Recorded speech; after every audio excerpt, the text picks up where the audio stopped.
Hi there, I'm Courtney Burgess, and I'm continuing my audiovisual presentation for CLT 1100 by Shane McKenna. As I mentioned before, there are certain times between times that are more accepting of interaction between humans and the Fae folk. During the day, this would be at midnight, noon, sunrise, and sunset. These represent times of change within the day. Throughout the year, there are several special holidays with three particular spirit nights, which allow for even more contact. Those nights are May Eve, also known as Beltane and Beltane, Halloween or Samhain, Midsummer's Eve, or the summer solstice. Now the other holidays throughout the year, other powerful nights, are Imbolc, which is February 2nd, for the vernal equinox, which is March 21st, Whitsuntide, Lunasa, which is August 2nd, Midwinter Solstice, which is December 21st, and the New Year. Now, more specifically, I'm going to focus on those three important spirit days. Beltane, or May Eve, it stands between winter and the start of summer, and fairies are particularly active on this day, just because it's kind of like spring fever or something, where it's the sake of the winter and you want the new year. But also because every 7 years, the fairies must fight for the right of harvest. The best years belong to them, and at the festivals, they have to fight for the right to the best years belong to them, but only every 7 years. And at the festivals, they try to steal the fire and butter made by humans, and any human sleeping under a hawthorn tree on this day is very liable to be kidnapped by the fairies. Midsummer is considered the best time to see the fairies. It's the most ancient of the celebrations, as it's derived from Celtic or pagan celebrations of the summer solstice, which was later Christianized to St. John's Day. So it's been around for a long time. On this night, fairy mounds may open.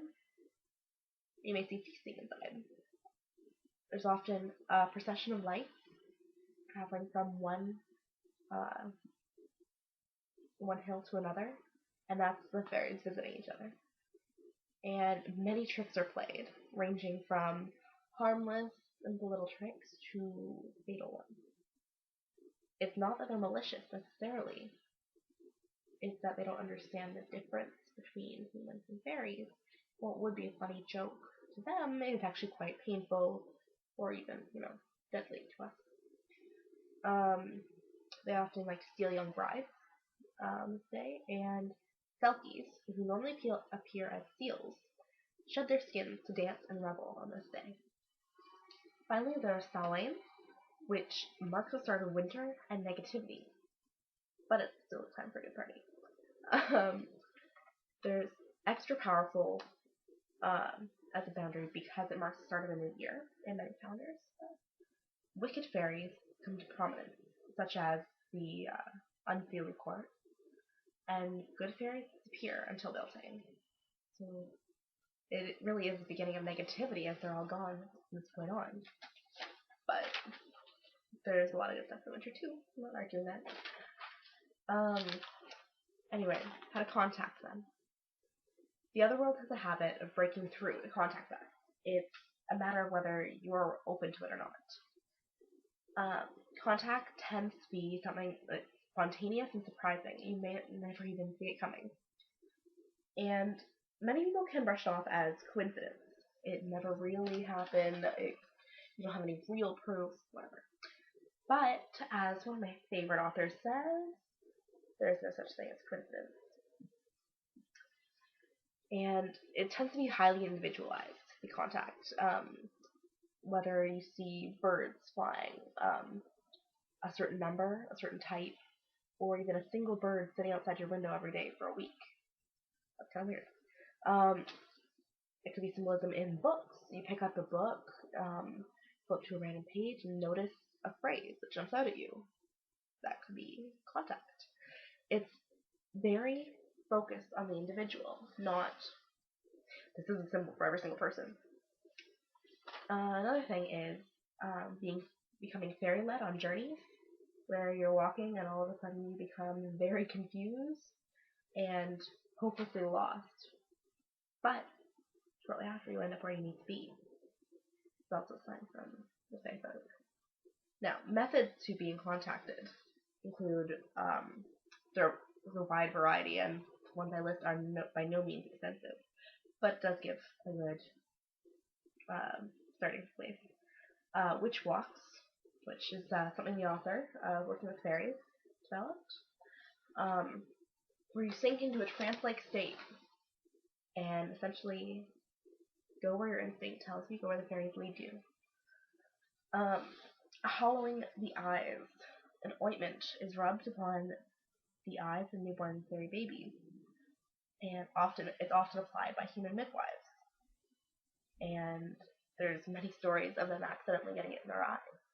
One such story is because the fairies would make themselves invisible to the human midwives, tell them they must take care of the baby, they must rub this lotion on them, do not get it in their own eyes.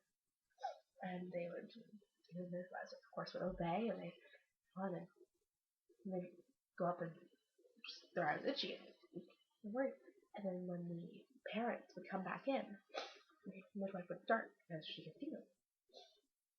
And they would go up to her and say, well, which eye can you see me on? And she'd respond, and they would poke it out. It's part of the keeping the secrecy, and the fairies love their rules and traditions and obeying the rules. And she did not, therefore she must suffer. It's a little bit frightening like that, but it makes for good stories, I guess. There's an idea now that the ointment should be applied to the third eye, the forehead, instead. 4-leaf clovers, whether applied as an ointment or as a charm, it allows you to see fairies because it's a very powerful symbol. A naturally hold stone, also called hagstones, allow you to see fairies if you look through them. I've never seen them, but apparently they must be more popular somewhere else because they are one of the most common methods of seeing fairies, of stopping charms, of protection, so many things. And you should check out the Spiderwick Chronicles, because that's where I first learned about them. Of course, there's also teas and potions of certain herbs, such as thyme, sage, and violet, which may allow you to see fairies. It's a matter of what works for you. And then offerings are the way to appease them and make them happy, and also attract their attention to allow contact with you too.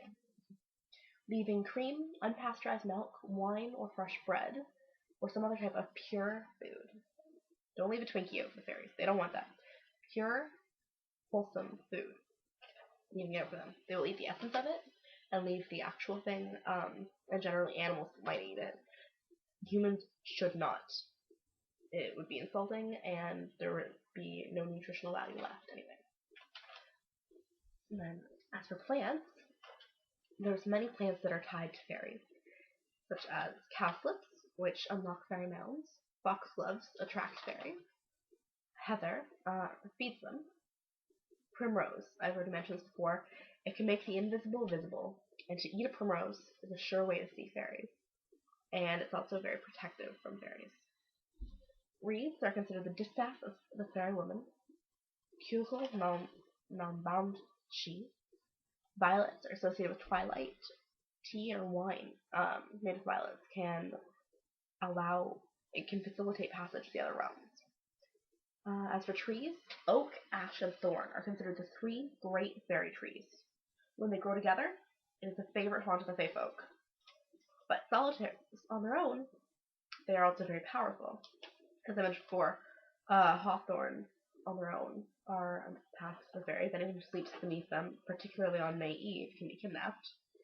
And in my Ormelling book that I showed off a couple times already, there's a poem.